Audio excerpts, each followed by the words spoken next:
बिस्मिल्लाहिर्रहमानिर्रहीम। अस्सलाम वालेकुम नाज़रीन, आप देख रहे हैं उर्दू पॉइंट लाइव और मैं हूं आपका मेज़बान इब्तिसाम नवीद।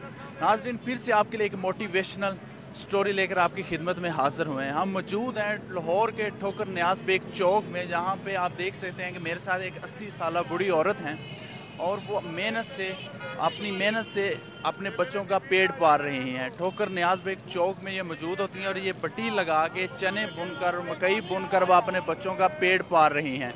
उनका कहना है कि अभी वो उनके बच्चे छोटे छोटे थे तो उनकी वालिद की डेथ होगी, वो वफात पा गए थे। उसके बाद उन्होंने खुद मेहनत करके अपने बच्चों को पाला है, अपने घर वालों को इस मुकाम तक पहुंचाया है कि वो आगे मेहनत करके अपना पेट पाल सकें, उनके बच्चों को बड़ा किया है, उनके लिए मेहनत का सबब बनी है।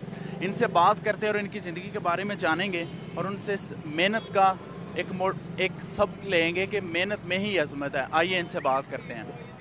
अस्सलाम वालेकुम माँ जी। वालेकुम सलाम। माँ जी, तुसी ਇੱਥੇ ਬੈਠਦੇ ਹੋ, ਬੱਟੀ ਲਾਉਂਦੇ ਹੋ, ਚਨੇ ਬੁਣਦੇ ਹੋ, ਕਿੰਨੇ ਸਾਲਾਂ ਤੋਂ ਕੰਮ ਕਰ ਰਹੇ ਹੋ? ਬੜੀ ਮੁੱਦਾਂ ਹੋ ਗਈ ਨੇ ਪੁੱਤਰ, ਬੜੀ ਢੇਰ ਹੋ ਗਈ। ਹੁਣ ਤਾਂ ਵੱਡੇ ਬੱਗੇ ਸਿਰੇ ਚ ਆ ਗਏ ਨੇ, ਹੁਣ ਨਿੱਕੇ ਨਿੱਕੇ ਬੱਚੇ, ਮੀਆਂ ਫੌਤ ਹੋ ਗਿਆ ਤੇ ਹੁਣ ਆਪਣਾ ਮਿਹਨਤ ਮਜ਼ਦੂਰੀ ਮੰਗਣ ਵੇਲੇ ਸਾਡੀ ਕੋਈ ਮਿੱਠਾ ਨਾ ਦੇ ਚਨੇ ਨਹੀਂ ਮਿਹਨਤ ਕਰਕੇ ਤੁਸੀਂ ਕਹਿੰਦੇ ਸੀ ਕਿ ਛੋਟੇ ਛੋਟੇ ਬੱਚੇ ਸੀ ਜਿਨ੍ਹਾਂ ਦੇ ਅੱਬੂ ਦੀ ਵਫਾਤ ਪਾ ਗਏ ਇਹਨਾਂ ਦੇ ਅੱਬੂ, ਉਸ ਤੋਂ ਬਾਅਦ ਤੁਸੀਂ ਖੁਦ ਮਿਹਨਤ ਕੀਤੀ, ਕਿਸ ਤਰ੍ਹਾਂ ਖਿਆਲ ਆਇਆ? ਤੁਸੀਂ ਅੱਜ ਜਿਸ ਤਰ੍ਹਾਂ ਦੇਖਦੇ ਹੋ ਕਿ ਅੱਜ ਕੱਲ੍ਹ ਲੋਕ ਮੰਗਦੇ ਨੇ, ਉਹਨਾਂ ਦਾ ਰੁਝਾਨ ਵੱਧ ਰਿਹਾ ਮੰਗਣ ਦੀ ਤਰਫ, ਨਹੀਂ ਗਿਆ ਰੁਝਾਨ, ਮਿਹਨਤ ਦਾ ਖਿਆਲ ਕਿਸ ਤਰ੍ਹਾਂ ਆਇਆ? ਮਿਹਨਤ ਦਾ ਕਿਆ ਪੁੱਤਰ, ਕਿਸੇ ਕੇ ਤਲੀ ਕਰੀਏ ਨੇ ਤਾਂ ਅਗਲੇ ਗਾਲਾਂ ਕੱਢਦੇ ਨੇ ਵੀ ਤੁਹਾਡੇ ਹੱਥ ਪੈਰ ਰੱਬ ਨੇ ਦਿੱਤੇ ਨੇ, ਤੁਸੀਂ ਆਪਦੀ ਮਿਹਨਤ ਕਰਕੇ ਖਾਓ। ਅਸੀਂ ਕਿਉਂ ਕਿਸੇ ਕੋ ਗੱਲ ਕਰਾਈ? ਆਪਣੀ ਮਿਹਨਤ ਕਰੀ ਦੀ ਤੇ ਖਾਈ ਦੀ, ਠੀਕ ਹੈ। ਨਿੱਕੇ ਨਿੱਕੇ ਬੱਚੇ ਆਪ ਪਾਲੇ ਨੇ। ਕਿਸੇ ਕੇ ਕਿੰਨੇ ਬੱਚੇ ਨੇ? ਬੱਚੇ 3 ਨੇ, ਇੱਕ ਆ ਬੇਟਾ, 2 ਬੇਟੀਆਂ ਨੇ। ਹਾਂ। ਬੇਟੀਆਂ ਦੀ ਸ਼ਾਦੀ ਹੋ ਗਈ? ਨਹੀਂ ਕਰਨੀ ਅਜੇ। ਹਾਂ। ਕੀ ਉਮਰ ਹੈ ਉਹਨਾਂ ਦੀ? ਕਿੰਨੇ ਉਮਰ ਜਵਾਨ ਨੇ। ਹਾਂ। ਕਿੱਥੇ ਰਹਿੰਦੇ ਹੋ? ਕਿਸ ਤਰ੍ਹਾਂ ਜ਼ਿੰਦਗੀ ਬਸਰ ਕਰ ਰਹੇ ਹੋ? ਘਰ ਵਗੈਰਾ ਕਿੱਥੇ ਹੈਗਾ? ਉਧਰ ਘਰ ਕੋਈ ਨਹੀਂ, ਅਸੀਂ ਕਿਰਾਏ ਤੇ ਬੈਠੇ ਹਾਂ, ਠੀਕ ਹੈ। ਕਿਸੇ ਦੀ ਜਗ੍ਹਾ 'ਚ ਰਹਿੰਦੇ ਤੇ ਆਪਣਾ ਮਿਹਨਤ ਮਜ਼ਦੂਰੀ ਕਰਕੇ ਖਾਂਦੇ ਹਾਂ। ਮਜ਼ਦੂਰੀ ਕਰਦੇ ਖਾਂਦੇ। ਤੇ ਕਿੰਨਾ ਕੁ ਹੋ ਜਾਂਦਾ ਹੈ ਕਿ ਰੋਟੀ ਪੱਕ ਜਾਂਦੀ ਹੈ, ਗੁਜ਼ਰ ਬਸਰ ਹੋ ਜਾਂਦਾ? ਉਧਰ ਬਸ 300-400 ਬਚ ਜਾਵੇ, ਕਦੀ 200 ਬਚ ਜਾਂਦਾ। ਮਿਹਨਤ ਕਰਨ ਵਾਲੇ ਨੂੰ ਆਪਣੀ ਰੋਟੀ ਬਚਦੀ ਰਵੇ ਤਾਂ ਪੁੱਤਰ ਉਹ ਸਬਰ ਦਾ ਫਲ ਹੁੰਦਾ ਹੈ। ਅਸੀਂ ਸਬਰ ਨਾਲ ਕਿਸੇ ਅੱਗੇ ਤਲੀ ਨਹੀਂ ਕੀਤੀ, ਠੀਕ ਹੈ। ਆਪਣੀ ਮਰਜ਼ੀ ਨਾਲ ਕੋਈ ਮਦਦ ਕਰੇ ਤਾਂ ਉਹਦੀ ਮਰਜ਼ੀ, ਨਾ ਕਰੇ ਤਾਂ ਉਹ ਤਾਂ ਵੀ ਉਹਦੀ ਮਰਜ਼ੀ। ਅੱਛਾ, ਮੈਂ ਦੇਖ ਰਿਹਾ ਸਾਂ ਕਿ ਇੱਥੇ ਤੁਸੀਂ ਬੱਟੀ ਲਾਈ ਹੋਈ ਹੈ, ਤੁਸੀਂ ਸਾਹਮਣੇ ਵੀ ਮੈਨੂੰ ਕਿਹਾ ਸੀ ਕਿ ਸਾਹਮਣੇ ਬੱਟੀ ਲੱਗੀ ਹੋਈ ਹੈ, ਉੱਥੇ ਕੀ ਮਸਲਾ ਹੋਇਆ? ਗਵਰਨਮੈਂਟ ਵਗੈਰਾ ਨੇ ਜਾਂ ਕਿਸੇ ਅਦਾਰੇ ਨੇ ਉੱਥੋਂ ਉਠਾ ਦਿੱਤਾ? ਹਾਂ, ਉੱਥੇ ਤਾਂ ਪਿਸ਼ਾਬ ਬੜੇ ਲੋਕੀ ਕਰਦੇ ਸੀ, ਉਹ ਅਸੀਂ ਆਪਣੀ ਮਰਜ਼ੀ ਨਾਲ ਇੱਥੇ ਆ ਕੇ, ਸਾਨੂੰ ਕਿਸੇ ਨੇ ਉਠਾਇਆ। ਅਸੀਂ ਆਪ ਉਹ ਸਾਰੇ ਇੱਜ਼ਤ ਕਰਦੇ, ਇੱਥੋਂ ਸਾਰੇ ਜਾਣੂ ਨੇ ਸਾਡੇ। ਹਾਂ, ਮਜ਼ਦੂਰੀ ਮਿਹਨਤ ਕਰਨ ਵਾਲੇ ਨੂੰ ਕੁਛ ਨਹੀਂ ਆਉਂਦੇ।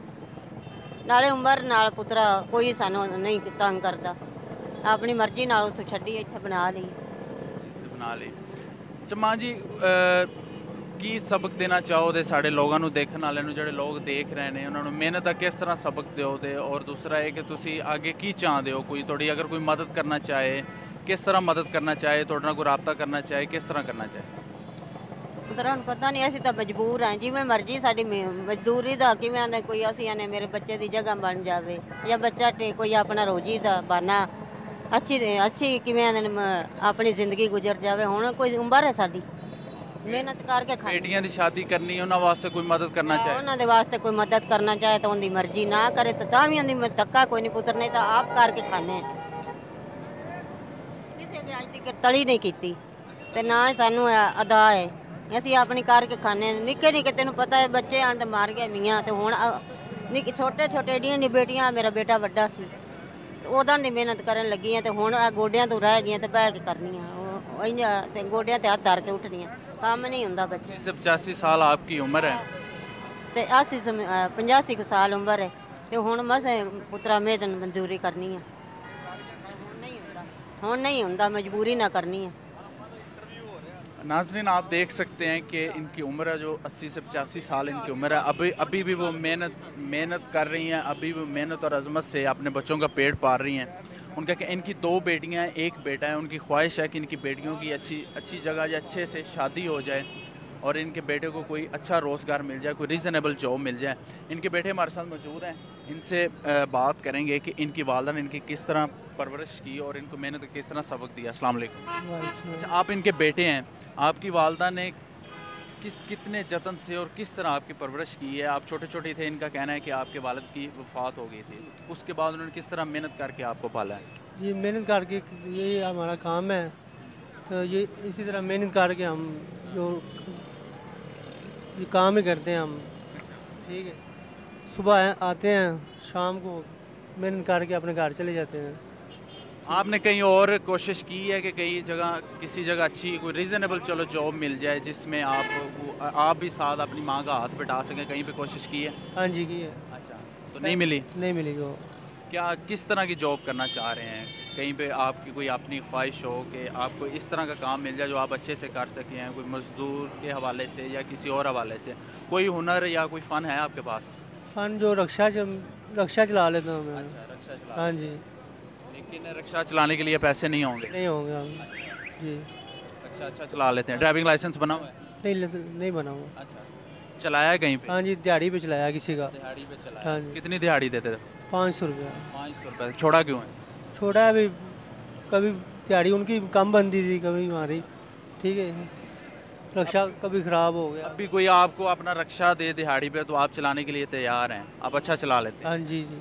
कोई ड्राइविंग लाइसेंस बनवा के आपको चलाने के लिए दे तो कर लेंगे? हाँ जी कर लूँगा। अच्छा, मैं माँ जी से आपकी बात की, उन्होंने मेहनत का सबक दिया है। आजकल के मेहनत करके मेहनत में अजमत है। किसी के आगे हाथ फैलाने से बेहतर है कि आप रोटी सोखी कम खा लो लेकिन किसी के आगे हाथ ना फैलाओ। आप भी इसी मिशन को आगे लेके चलेंगे? जी बिल्कुल, मेहनत करेंगे? हाँ जी। चलें, बहुत अच्छी बात है। अल्लाह पाक आपको अजर दें। नाज़रीन, आपने इनकी दास्तान सुनी। उनका यही कहना था कि मेहनत में अजमत है। किसी के आगे हाथ फैलाने से बेहतर है कि आप मेहनत करें। किसी के आगे आप हाथ फैलाएंगे तो वो आपको 4 बातें सुनाएगा, गालियाँ तक देगा, लेकिन उससे बेहतर है कि आप कम खा लें, भूखे मर जाएं, लेकिन मेहनत करें। ये ठोकर नियाज़ बेग चौक में मौजूद होती हैं सुबह से लेके शाम तक। कोई आप इंसानियत की खातर, कोई हमदर्दी की खातर इनकी कोई मदद करना चाहे, इनके बेटे को कोई जॉब ऑफ़र करना चाहे, वो उनके बेटे से हमने बात की, वो कह रहे थे कि मैं रिक्शा चला सकता हूँ और रिक्शा में अच्छा चला लेता हूँ, मैं चलाता भी रहा हूँ, लेकिन वो किसी वजह से मैं ख़त्म हो गया मेरा सिलसिला। मैं दोबारा से करना चाहता हूँ मेहनत और अपनी माँ का हाथ बिठाना चाहता हूँ। इनकी 2 बेटियाँ हैं, उनकी बेटियों की शादी होने वाली है। कोई इनकी मदद करना चाहे इस हवाले से, इस नेक मकसद के लिए, तो वो इनसे आके यहीं पे मिल सकता है, इनसे रब्ता कर सकता है, इनकी मदद कर सकता है। मुझे दीजिए इजाज़त, अब तक के लिए इतना ही। देखते रहिए उर्दू पॉइंट। खुदा हाफ़िज़।